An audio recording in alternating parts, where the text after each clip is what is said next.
if you don't pay attention to Tariq Khan's Oscar predictions, you're a fool, because this is the guy who came in number one among the expert predictions last year and back in 2012. That's right. Yes. So we'll see now if I'm Daniel Day-Lewis, if I get a third one, or if I'm a Denzel Washington, and I sit there very angry on Oscar night, because I didn't win this time. So we'll find out in a few weeks. I have a hunch Tariq will soon be our Katharine Hepburn. Oh, fantastic! Look, Tariq, I was very happy to see your revised Oscar predictions at Gold Derby. After BAFTA, you've ditched Shape of Water, which you believed in strongly. I did. And now you're on the Three Billboards train with me. What's your thinking? Well, it's funny. I picked The Shape of Water back in December, and I've held on to it because, to me, it was the film that would do best on the preferential ballot. Would get nominations in all the key areas, which it did. Directing, acting, writing, all the technical areas across the board. One big Critics' Choice Awards, one big the Producers Guild Award on a preferential ballot. It seemed like the film that would be the consensus choice. But what I've realized in recent weeks is that Three Billboards keeps overperforming. I mean, it killed it at the Golden Globes, killed it at the SAG Awards. At BAFTA, I mean, it pulled off a sweep here. These are three very different voting bodies. There is real love for Three Billboards. I don't hear that for Shape of Water. It's a film, I think, which is admired, it's respected, but I feel there's more passion for Three Billboards, and I'm not certain, but I think Three Billboards might pull it off in the end. And this is the difference between the coasts, by the way. Tariq is New York-based. We're now in New York at my apartment here in Manhattan. But on the ground in LA, it's a very different vibe, and that is, in the last month, it's been fashionable to trash Three Billboards. It was remember, at this point in the Oscar race last year, you heard a lot of La La Land bashing. You don't hear any Shape of Water bashing or any bashing of any movie except Three Billboards. People don't like a couple of the plot twists, and they don't like that ending. That said, they think it's a masterful achievement, and you hear a lot of love and worship for it. But so what's dangerous about Tariq's prediction and mine to go for Billboards, it is the most divisive film, no question. And so now we have to ask ourselves, do we believe that? In other words, do you believe that La La lost last year because it was either your number one or number five vote, because it was Love It or Hate It, and therefore Moonlight slid in at number two? Or did the math just break a different way? The rule about Love It or Hate It is also what goes to explain, theoretically, The Revenant loss to Spotlight. Exactly. But the year before that, when Birdman beat Boyhood, they were both divisive, especially Birdman. Yes. So what's your thinking about all that? Because that's the potential flaw in your prediction. That's true. Now, one thing that I'm hearing, I'm not sure if you are, is that there are detractors for Shape of Water. There are people who I've not heard any of that. I've heard that. There are people who find it who think it's a little too weird, who think it's just a little. Some people have said it's gross. Yeah, a few people have said that. I don't hear that at Three Billboards. I hear a lot of people love that movie. Shape of Water does have people who find it a little too strange. The sci-fi fantasy element is always kind of a wild card. Yeah, I mean, true. look at Avatar couldn't win Best Picture, Gravity. But Lord of the Rings won. Birdman had That's fantasy elements. That's true. That's right. Yes. But with Shape of Water, is the creature from the Black Lagoon, is this just too much? I mean, does this work against it? On the final balloting. So I'm not sure, but I think that's something we have to consider. The overperformance of Three Billboards is what has really fascinated me all along. And that is, we expected it to do very well at the Critics Awards, but it didn't early on, which was surprising. Exactly, You would think that is your film critic, cineast, snob kind of movie. But it was Lady Bird that was winning all these awards, I know, and not Three Billboards. I Who would have thought, right? But now it's a very complicated scenario. Love It or Hate It, Billboard. Yes. And one thing, Tom, I think the fact that Del Toro is winning Best Director, Shape of Water, I think that hurt Shape of Water in the Best Picture race. Because they've been splitting lately. That's right. You know that film is going to be recognized in a big category. Del Toro is being honored as Best Director. He's such a visionary, well-respected director. And really, the direction of Shape of Water is really, I think, the most impressive thing about it. His vision for it, all the production elements. It's, I think, a masterpiece in filmmaking. So. If they give that Best Director, it's okay for something else to win and usually Best Picture. does. Yes. And by the way, it's funny, in recent years here, if we see Three Billboards winning Best Picture and Shape of Water winning Best Director, it's the same scenario as in the past 2 years, where the film with the most nominations does not win Best Picture. There's a picture and director split, and the film that does not have the SAG nomination loses Best Picture. So is it the same thing we're seeing? I mean, is this the new Oscar rule? It just seems like it's so obvious almost. I know, but how do you get past the fact that McDonagh's not nominated for director, and it's very rare. There's in the Argo kind of year where it was the battle cry of Hollywood, the roar of injustice, and that. But we don't have that for Martin McDonagh. No one's running around going, he was yeah, I mean, many people feel so as I do that he was screwed, but you don't have that same Well, campaign. honestly, not necessarily. And it's funny because I almost feel like this year could be very much like that 2012 year where Argo won. Had 7 nominations, like 3 Billboards. It won Best Picture, a total of 3 Oscars. Also won Film Editing and Adapted Screenplay. And then Life of Pi, the big, beautiful big screen, achievement, won Best Director for Ang Lee and 3 other tech awards. Won a cinematography and visual effects and score. So Shape of Water could win, tech areas as well, along with director. So it could be exactly like what we saw in 2012.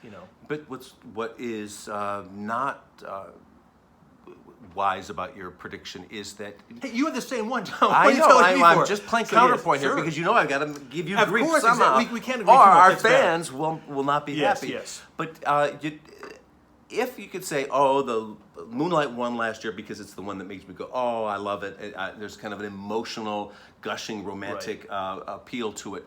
That is Shape of Water this year. That people on the ground in Hollywood, I'm telling you, that's what they go, oh, I just love. They go into moony eyes. Nobody does that over Billboards, of course. It's not that kind of movie. So if they're responding in this kind of romantic, emotional way for Moonlight, that's Shape of Water this year, and then therefore you and I are wrong. Yes, although, weren't people sort of gushing over La La Land? Wasn't that a movie that, That's true. about, Early on, about before love, the backlash, it was before so the backlash, romantic, yes, and that's true. it was such escapism, it just, it just seemed like the movie that, you just couldn't help but love it, enjoy it. It was a fun movie, the way that, in a sense, in recent years, the film that's been the big technical achievement, the one that has the nominations across the board, doesn't win Best Picture. That's Last year La La Land, didn't win. The Revenant didn't win. Gravity didn't win. I mean, going back to the year, for example, the movies that have been winning are movies that are driven by actors. Movies that do well with actors in close races are the ones that win. Oh, not the films that are the big technical achievements. So that would favor 3 Billboards, that had those key SAG wins, and it does very, very well with actors. So speaking of the acting awards, we have 4 solid front runners, of course, who've swept the board through Unfortunately, SAG yes. and Golden Globe and BAFTA, and now it looks foolish to bet against them. That said, you're a fool, and I am too, a betting fool. Are you going to bet against any of those winners, those front runners? No, absolutely not. Absolutely not. It's funny in the past when the Oscars were at the end of March. There was time for voters to get bored, as you'd always say, and we would see surprises in at least one category, towards the end. But now with the season much shorter, the Oscars late February or beginning of March here, we're not seeing those acting surprises. So I think they're all pretty much a done deal. So that said, very few people foresaw the Mark Rylance win in supporting. Wait a minute. I predicted that Stallone would lose. If you recall here, we talked about this. I said Stallone is not winning. What are you thinking? He's not winning. Now, I picked the wrong Mark. I thought it was Mark Ruffalo, but I knew Stallone was not going to win. Okay, that much I'll give you. And again, but Stallone hadn't won everything. Stallone won the Globe, Critics' Choice. He hadn't won everything. So this year is very different. We're the 4 frontrunners. They've all won everything. So they're all unbeatable. Yeah, maybe so.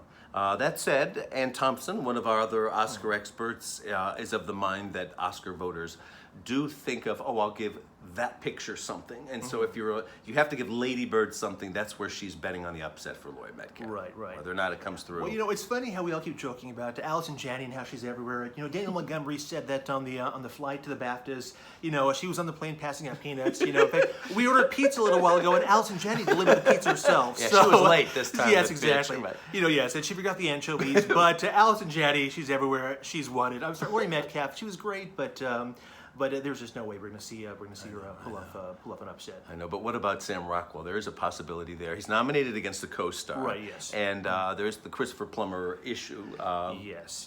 No, actually, I think that race of them all, I think Rockwell is winning. That's the one I think actually where the second place recipient, the second place person, is fairly close to him because it's a strong category. Actually, I have Richard Jenkins number 2. I think he was amazing in Shape of Water. Yeah. But it could be Christopher Plummer, it could be Willem Dafoe. So that Or Woody. You're not putting Woody in the race? Well, there's He's no the way. surprise of that movie too. Well, yes, he cuts in Rockwell's vote maybe a little bit, and so that's why Rockwell's lead isn't as big as it might otherwise be. Right, but I don't think he can win. But I think the voting in that race would be closer than we might expect. But Rockwell does still win. What about those tricky little animated short and live action show? Those things rat fuck Okay, everybody's Oscar yes, ballot. yes. What advice do you have you, in those? Have you seen those yet? I've seen most of them, almost. Okay. And I don't like any of them. Okay, interesting. Well, I've seen them all, and now you have to know whether to trust me or not, because last year I got all three right. And I admit that I switched to Sing a few days before, and that's how we got that one. But 2 years ago, I saw them all and got them all wrong. So we don't know. This is, I think, a year for me to be wrong again, right? So you can't trust me. But I'll tell you this, for animated short film, I know the favorite is Dear Basketball. I think that's going to lose. That's my sense. After seeing them all, I think, to me, Garden Party was the standout. You know, 7-minute, really incredible animation, just a beautiful, clever, cohesive story, so charming. You know, the animation in Dear Basketball, I mean, it's fine, but it's nothing we haven't seen before. I know. And it's very short. It almost seems like it's just sort of a gimme, like, you know, it's like a commercial too. Right. So a Garden Party is much more clever. You kind of wonder where it's going, and it ends, I think, with you know, a great sort of twist, you know, there at the end. And I think Garden Party can pull off a surprise. So that's just my take. And then for documentary short subject, I've seen all these. I saw these all in a theater. And now, to me, in my opinion, I watched the first 4 they showed. I'm like, this is not going to win. This is not going to win. They showed the last one, Heaven is a Traffic Jam on the 405, and I said, this is it. This is a slam dunk. You know, it's a beautiful story about an artist with, you know, facing some issues, and her telling her story, and they do a great job including the artwork throughout the documentary, and the music and the editing. It's just so masterful. It just seems like a real feature film. The production values are superb. I know when I saw it, I always asked the people in the theater, and these were not Academy voters, but I asked them afterwards what was the best one, and it was unanimous for Heaven is a Traffic Jam on a 405. So to me, that was a, you know, a sure thing. Now, in the recent weeks, speaking to other people who've seen them all, I've heard people say that they liked Edith and Eddie the best. People have said Heroin they think is going to win. So I may be wrong, but my feeling was it's Heaven is a Traffic Jam on the 405. And then for live action shorts here, to me it's another slam dunk. Having seen them all, I think it's The Silent Child. I thought that was the best one. I haven't seen that one yet. I thought it was the best one, best story, superb production values. It seems important as well. And also, Silent Child, it's the one with the kid. You know, the ones with the kids, they seem to always win. Right, you look at kids and the animals, right? You look at Curfew. You look at Sting last year. You look at Helium. So it's got this beautiful little girl in it who I think is going to be at the Oscars. To me, The Silent Child was the standout. But again, you don't know if I'm right or wrong. So you might be better off going with something else. But those are my picks, and I'm going to stick with them. And for foreign film, do you go with Fantastic Woman? Yes, I've seen all these, and you know it's funny. I don't know I how don't they like any of them. You know it's funny. Why do these get God. nominated? You know, Yes. On Body and Soul, not winning. Loveless, not winning. The Square, well done, but it's too weird, not winning. And nothing ever. There's no plot to it. By the way, exactly, so. exactly. You know, the guy as the monkey in that big ballroom scene. It's bizarre. So it comes down to a Fantastic Woman and the insult. The insult, very powerful. It's a bit contrived, I know, but I know people who really do like it. I think it is a Fantastic Woman. You know, it has the most buzz. It's a good one. Of course, it's about a transgender woman in Chile, and you know, it's funny. I've seen that Julianne Moore and Helen Hunt are all tweeting about it, so it's the cool film to vote for. So I think Fantastic Woman. And it's very sweet. A Fantastic Woman is, and does make you go, ah. Some of the others are just long and ponderous. Exactly. I mean, if you thought the Best Picture nominees were depressing, the foreign language films will make you want to kill yourself. And some of those docs too. Yeah, exactly. Oh, and of course, you know, Daniela Vega, she was announced as a presenter just last week, right before the voting began. So not that should influence anything, but she's of course the star of Fantastic Woman, who some say should have been nominated. So I think that wins.